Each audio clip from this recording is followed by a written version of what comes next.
están? Nos da mucho gusto saludarlos una semana más aquí en Trending para hablar de un tema que si bien ha acaparado la atención desde hace ya algún tiempo, en los últimos meses la ola migratoria volvió a tomar fuerza.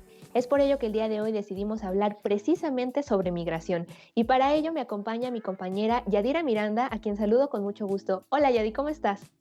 Hola Viri, yo estoy muy bien, espero que tú también te encuentres de lo mejor y como bien lo mencionas, esta semana decidimos hablar sobre migración porque el impacto que ha tenido la pandemia en cuanto a la crisis económica pues ha aumentado los índices de pobreza que ya de por sí son pues muy elevados en países como Honduras, El Salvador, Guatemala y México, de donde salen miles de migrantes en busca del sueño americano.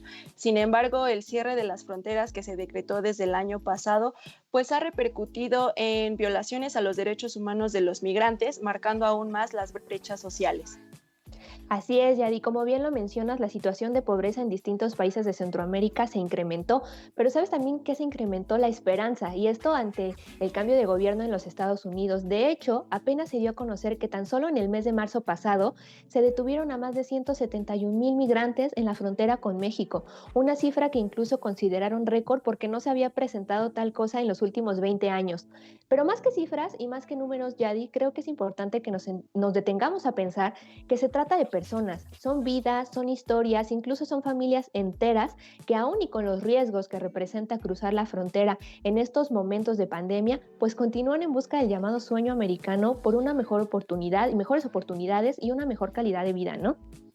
Claro, Viri, sin duda es una situación de muchos años atrás que sigue sin poder resolverse de la manera más adecuada y para la cual aún se espera existan políticas migratorias que respalden y validen los derechos humanos de los migrantes.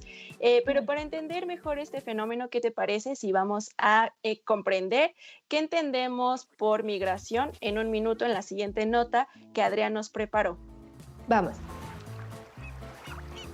La migración es el desplazamiento de un grupo o población de seres humanos o animales de un lugar a otro, que puede ser de forma permanente, cuando fijan definitivamente su residencia en el nuevo lugar donde van a radicar, o temporal, cuando se quedan por alguna temporada en un hábitat o región determinada. Algunos factores, como la temperatura, los cambios estacionales, la falta de alimento y agua, y en ocasiones los ciclos reproductivos, son las causas principales por las que migran algunas especies de animales. En el caso de los seres humanos, desde la prehistoria hemos estado en constante movimiento, desplazándonos por el mundo en busca de una vida mejor. Las personas se mudan a otra ciudad o país en busca de nuevas oportunidades económicas. También se van de su lugar de origen para evitar conflictos, persecuciones, terrorismo, desigualdad, violaciones o abusos a sus derechos humanos. La migración está relacionada con el cambio constante y muestra la necesidad de supervivencia en un ciclo de desafíos y oportunidades para todo ser vivo. Pues como vemos, la migración ha sido desde hace mucho tiempo incluso una forma de responder ante la adversidad y también de búsqueda de nuevas oportunidades, ya sea laborales, económicas, sociales, de seguridad, etcétera. Sin embargo, muchas veces el camino que deben recorrer los migrantes para llegar a esto no es fácil, ¿no es así, Yadi? Cierto, Viri, pues esta es una realidad que se recrudece año con año en nuestro país, por su posición geopolítica, al ser el intermediario entre los países tanto del norte como del sur. Pues México juega un papel sumamente importante, ya que muchos de los migrantes que son deportados en muchas ocasiones no regresan a su lugar de origen, sino que quedan desamparados en algún rincón de México. Sobre esto, Nadia nos comparte un análisis en la primera parte del reportaje. Por su naturaleza geopolítica, México es un país de tránsito global o transcontinental, por lo tanto, de origen, cruce, retorno y destino de migrantes y refugiados. La frontera norte con Estados Unidos está considerada como la más transitada del mundo, mientras que la frontera sur se ha caracterizado en los años recientes por las migraciones masivas de centroamericanos que ponen bajo la lupa la política migratoria mexicana. Entonces el papel de México es complicado porque no puede pelearse geopolíticamente con su vecino del norte, ¿no? Por todos los intereses económicos y políticos que hay imbricados, pero también, de otro lado, México tiene un discurso, al menos a nivel de retórica, de derechos humanos muy importante, ¿no? Entonces México es un país que al menos en materia de migración a mí me parece un tanto esquizofrénico, ¿no? Desde antes de la pandemia, México desplegó a la Guardia Nacional en el norte y sur. A partir del 2020, la crisis sanitaria se volvió un asunto de seguridad nacional que ha llevado al cierre de ambas fronteras para contener el flujo migratorio. La frontera se cierra de sur a norte, no de norte a sur, ¿sí?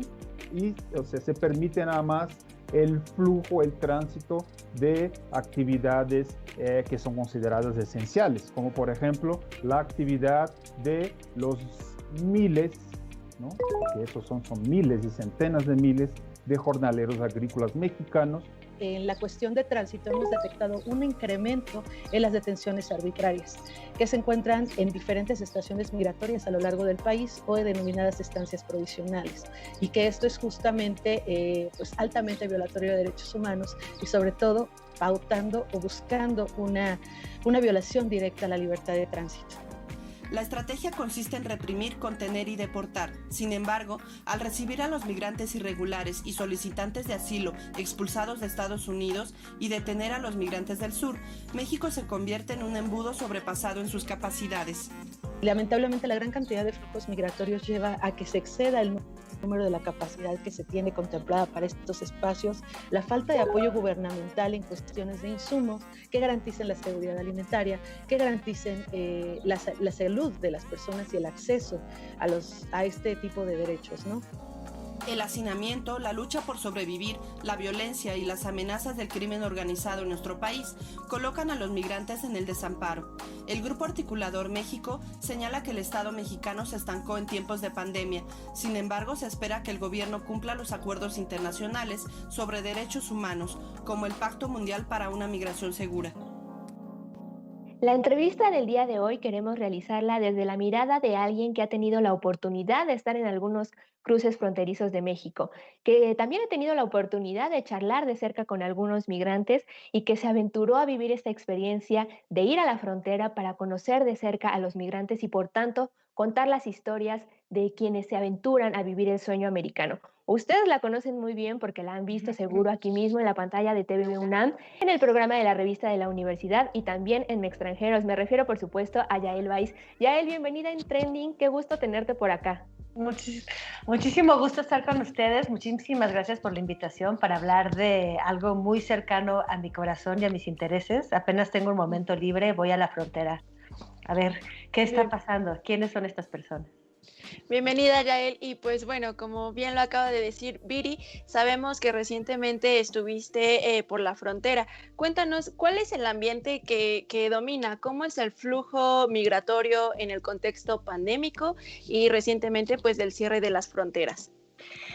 Pues mira, estuve en Ciudad Juárez, en efecto, hace aproximadamente una semana y lo que se siente es una especie de estancamiento, una espera ya demasiado prolongada. Migrar significa esperar mucho también, ¿no? Hay momentos de mucho movimiento mientras uno transita de un punto a otro, pero hay también muchos momentos de espera. Un primer momento de espera es en la frontera sur, cuando los migrantes solicitan los papeles para poder transitar por México. Muchos lo hacen en Tenosique, muchos lo hacen en Tapachula, y ahí hay varios meses de espera, que son para ellos, de hecho, sorpresa. Vienen muy mal informados, tienen que esperar sin recursos.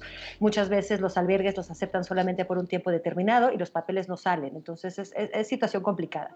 Y ahorita se complica aún más. Y en el norte, bueno, se complica aún más porque ahí la espera es mucho más prolongada porque es una espera de papeles para solicitar el asilo o el refugio en Estados Unidos.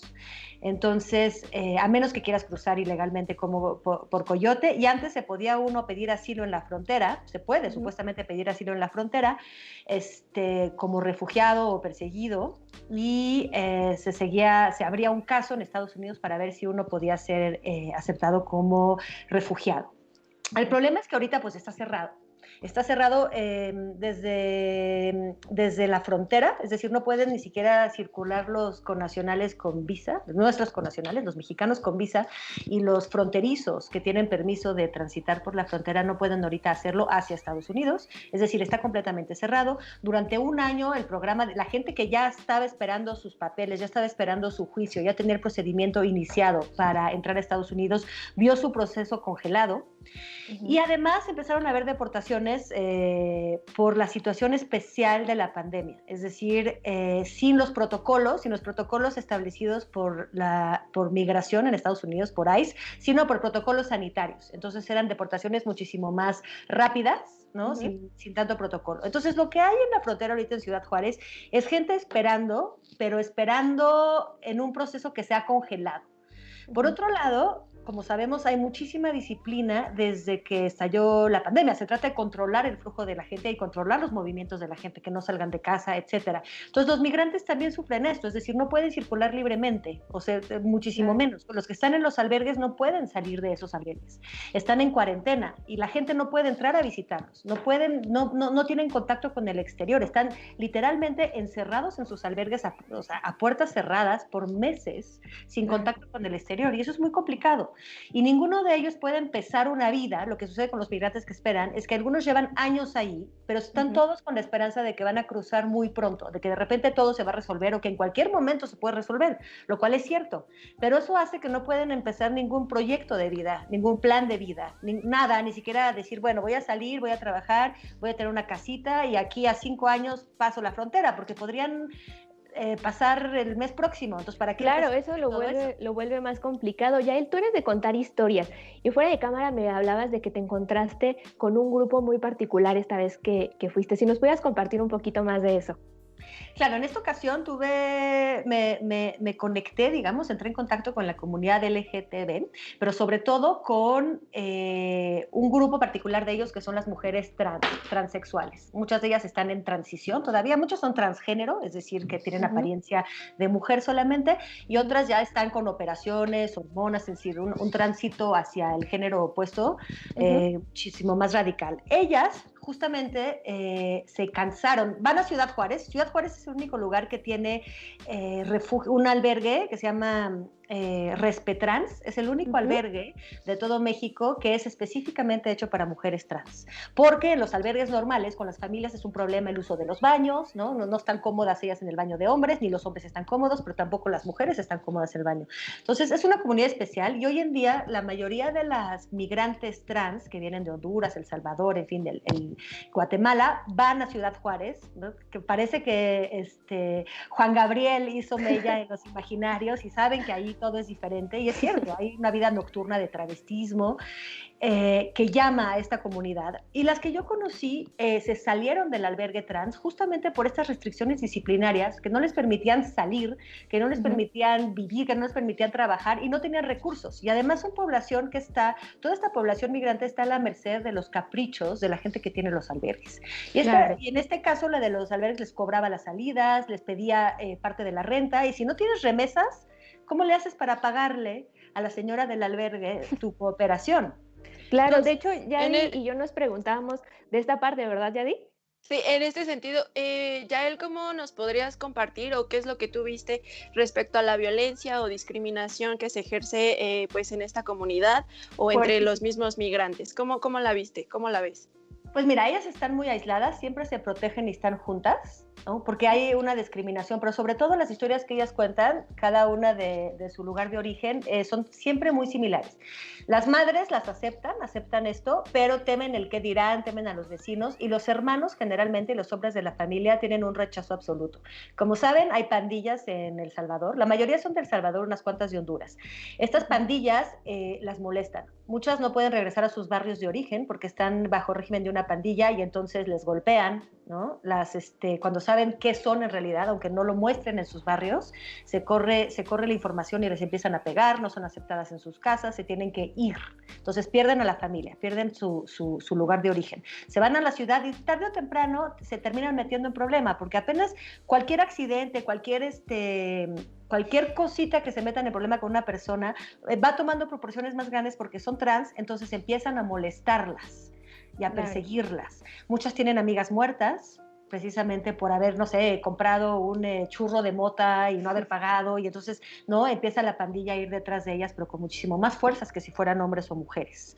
Así es, problemas que incluso vemos a diario en nuestra misma sociedad. Ya desafortunadamente se nos está terminando el tiempo, pero rapidísimo. Compártenos con qué te quedas de este viaje que no ha sido el único y dónde podemos leer también estas crónicas para seguir aprendiendo un poquito de lo que tú has vivido. Pues me quedo con el gran asombro ante las esperanzas de todas estas personas, o sea, la gran valentía. Muchas perdieron su trabajo cuando descubrieron su identidad, ¿no? Y de hecho, las que he conocido en las otras fronteras, no siempre de esta comunidad, sino todos van con muchísima esperanza, también con un pensamiento en el corazón, porque van con esperanzas que probablemente van a ser decepcionadas. Van con muy poca información. Hay muy poca información de cómo migrar y qué es lo que sucede. Todo es de boca a oreja, ¿no? De boca en boca, oídas. Entonces, me quedo con una gran esperanza, con la belleza de la esperanza que tienen, la valentía, y con una gran preocupación por la falta de información. Y pueden leer las crónicas. Llevo 2 escritas que están en este país, de Tijuana y de Tapachula, y muy pronto esta de Ciudad Juárez con la comunidad trans. Perfecto, Yael, pues Muchas te agradecemos gracias, Yael. mucho estos minutos tan breves en los que nos compartiste pues un poquito de lo que tú vives, y seguramente estaremos muy pendientes de estas crónicas para seguir aprendiendo desde tu mirada lo que se vive en la frontera y cómo lo viven los migrantes. Muchísimas gracias. Muchísimas gracias a ustedes. Qué belleza de tema esta vez. Siempre. Gracias, Yael. Y pues bueno, como ya nos compartió Yael, podemos leer estas crónicas, y también en este programa vamos a seguir indagando sobre el tema de las migraciones. No se vayan, es momento de ir a una pausa y regresamos aquí a En Trending.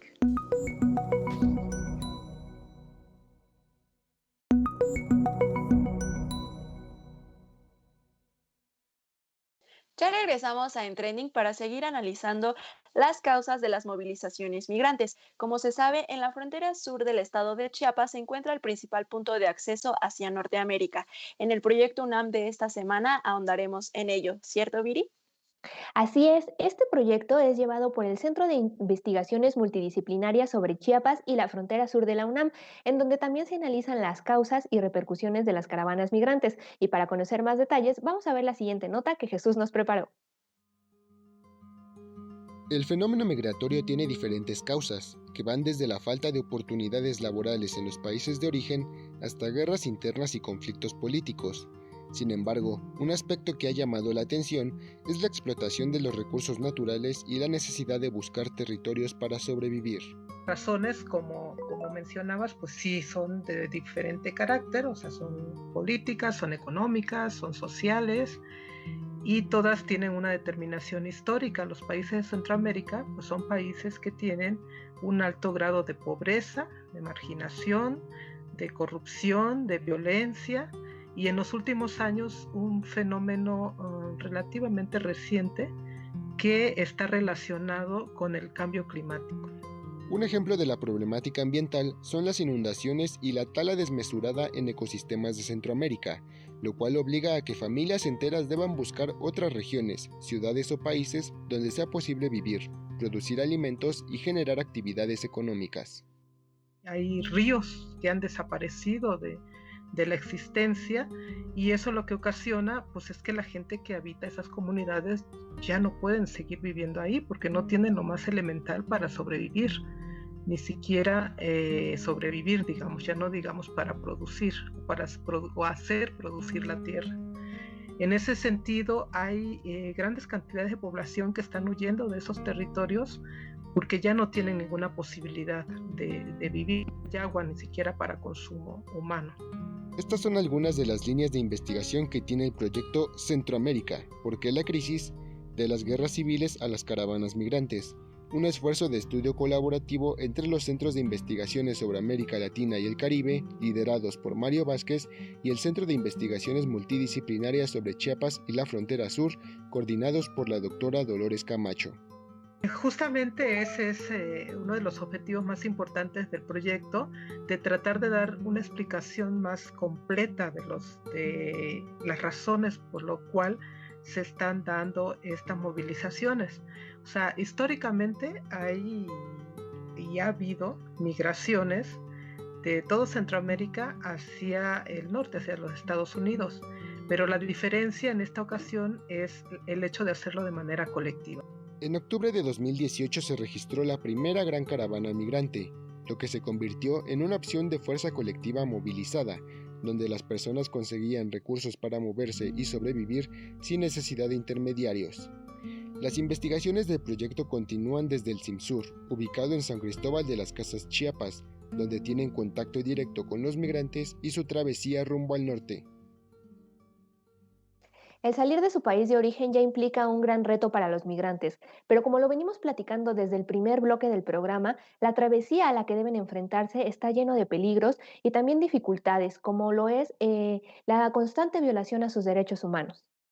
Cierto, Viri, los migrantes enfrentan muchos peligros durante su travesía, sobre todo si hablamos de menores que pues no van acompañados o que Mm. pierden a sus padres en el camino, como el caso reciente de las dos niñas ecuatorianas que fueron lanzadas por el muro fronterizo por unos migrantes, no, unos migrantes traficantes de personas, perdón. No sé si viste el video o, por Sí. ejemplo, el caso de las 200 personas que fueron encontradas hacinadas en un camión en la carretera de Chiapas.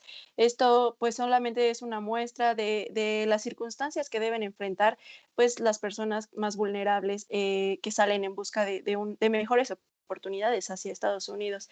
Y pues bueno, para entender mejor este proceso, Nadia nos comparte en la segunda parte del reportaje este y otros aspectos más.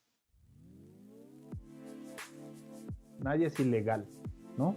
Una situación administrativa no puede implicar, no puede ser asociada a crímenes. Tenemos una Guardia Nacional que en vez de ser usada para lo que se nos prometió, ¿no? Para el narco, el crimen organizado y demás, se empieza a usar para combatir, y lo digo con esas palabras que son tremendas, para combatir gente pobre, gente que viene huyendo y gente que ya viene porque tiene amenazada su vida, su libertad, sus personas en sus lugares de origen, ¿no? Las migraciones que pasan por México están conformadas por familias completas, también por otra diversidad de grupos, como adultos mayores y la comunidad LGBTI+. Todos enfrentan diversas violaciones a sus derechos humanos, como la trata de personas y el secuestro. Por otro lado, también hemos detectado múltiples incrementos en la situación de secuestro de personas migrantes que nos llaman por teléfono los familiares y nos dicen, no hemos tenido información acerca de lo que ha pasado a nuestros familiares, hemos hablado a las múltiples estaciones migratorias y no tenemos datos de lo que está pasando exactamente con ellos, ¿no? En el caso de los niños, niñas y adolescentes que hacen la travesía hacia Estados Unidos solos, el gobierno norteamericano los elige primero para ser deportados hacia México. Posteriormente, de aquí son retornados a Centroamérica, pero muchos de ellos se quedan a la deriva porque no son regresados a su país de origen. Para los especialistas en el tema, los derechos humanos de los migrantes quedan sujetos a los intereses comerciales y laborales establecidos entre Estados Unidos, México, Guatemala, Honduras y El Salvador principalmente. Hace 2 años, en junio de 2019, fueron usados como moneda de cambio para no obtener aumento a los aranceles en las importaciones mexicanas. Entonces, son vistos desafortunadamente como vidas desechables. El gobierno planea invertir $31 millones para combatir problemas estructurales en el Triángulo Norte que mitiguen la pobreza y desigualdad, además de dar empleos temporales a través de visas. Sin embargo, lo más importante es que los estados comprendan que el libre tránsito es un derecho, así como la solicitud de asilo, y en función de ello, sus políticas migratorias sean más humanitarias. Hay que apelar a la apertura y también a la empatía, porque creo que todo esto como que ya empieza a desdibujarse ante panoramas sí de migración, sí de refugiados, pero se exacerban, me parece, en tiempos de pandemia. Y así como los migrantes esperan las épocas menos calurosas del año para sobrevivir al desierto, pues también existen especies que migran en ciertas temporadas para refugiarse, reproducirse o subsistir, ya sea al frío o al calor. ¿No es así, Viri? Así es, Yadi. Un ejemplo de esto es la migración de las mariposas monarca. Cada año millones de estos insectos recorren miles de kilómetros desde Canadá hasta México para realizar aquí su proceso de hibernación. Es un evento impresionante de la naturaleza. Sin embargo, los especialistas mencionaron que este año se observó una notable disminución de esta especie en territorio mexicano. Y para entender más por qué sucedió esto, vamos a ver la siguiente nota que Guillermo nos preparó. Vamos a verlo. La migración de especies es común y suele realizarse de forma periódica, en un momento determinado del año. Por lo general, las especies llevan a cabo este proceso debido a cambios climáticos como el frío intenso del invierno o el aumento de la temperatura en verano, por alimento, para asegurar su reproducción o para buscar refugio ante situaciones de riesgo para sobrevivir. México es un país considerado privilegiado por su ecosistema. Múltiples especies lo eligen para migrar, como es el caso de la ballena gris que viaja de Alaska hasta la península de Baja California, en el norte de nuestro país, o las aves rapaces que llegan en temporada de otoño, del norte del continente americano al estado de Veracruz. La mariposa monarca es un insecto del orden de los lepidópteros, que vive en las montañas rocosas de Estados Unidos, y viaja aproximadamente 4.500 kilómetros. Tiene un ciclo que abarca 4 generaciones. Las 3 primeras viven únicamente entre 1 y 2 meses. La cuarta generación vive 8 meses y es llamada Matusalem. Esta generación es la que llega a los bosques de México y es la misma que regresa a Estados Unidos para iniciar nuevamente el ciclo anual. Su trayectoria o su vida empieza en Norteamérica, sur de Canadá, norte de Estados Unidos, baja durante septiembre, octubre, noviembre, digamos, va llegando aquí a México y se va desplazando por el este, entra desde Estados Unidos hacia México por Texas, va bajando por Tamaulipas, Nuevo León, San Luis Potosí, Querétaro, Guanajuato, hasta llegar al centro de México, a los santuarios. Durante la temporada invernal del año 2020, disminuyó la presencia de la mariposa monarca en los bosques mexicanos, debido a distintos factores humanos y ambientales. Si a esto le sumas la pérdida de estos sitios, si le sumas los agroquímicos que la afectan directamente, y luego que ya llegaron, que ya alcanzaron a llegar a los sitios de hibernación, pero que se encuentran que el sitio de hibernación en donde estaban fue talado o está siendo talado, bueno, le va sumando poco a poco muchas amenazas, muchas presiones que van haciendo que la población cada vez disminuya más. Ahora bien, si le sumas los fenómenos relacionados a cambio climático, se pone todavía más severo, ¿no? La mariposa monarca contribuye a la salud de los ecosistemas, ayuda a la polinización y el control de plagas. Su proceso migratorio es de los más impresionantes debido a la gran cantidad de kilómetros recorridos. Aunque esta especie no está considerada en peligro de extinción, su proceso migratorio se califica como un fenómeno amenazado, y por ello en México, la suma de esfuerzos federales y locales en las zonas de arribo trabajan en su conservación. Y es así como llegamos al final de nuestro programa, no sin antes resaltar que la migración puede tener múltiples beneficios para el crecimiento y desarrollo económico de un país si se gestiona correctamente. Todos tenemos derecho a migrar, como lo establece la Declaración Universal de los Derechos Humanos, y es por eso que no debería ser sinónimo ni de peligro, ni de violencia, ni de agresión, ¿no crees, Yadi? Cierto es que el derecho de libre tránsito debe de respetarse. Aquí hemos expuesto solamente algunos puntos de los muchos que hay que tomar en cuenta, pues para exigir acciones en pro de dignificar la vida de los migrantes. Esperamos que el Pacto Mundial para una Migración Segura, Ordenada y Regular tome en cuenta la situación actual de la pandemia y que los líderes nacionales de México y de Estados Unidos puedan llegar a un acuerdo que reordene el flujo migratorio sin dejar de lado el orden y la paz. Por hoy nos despedimos, pero los esperamos el próximo jueves con más información aquí en Trending.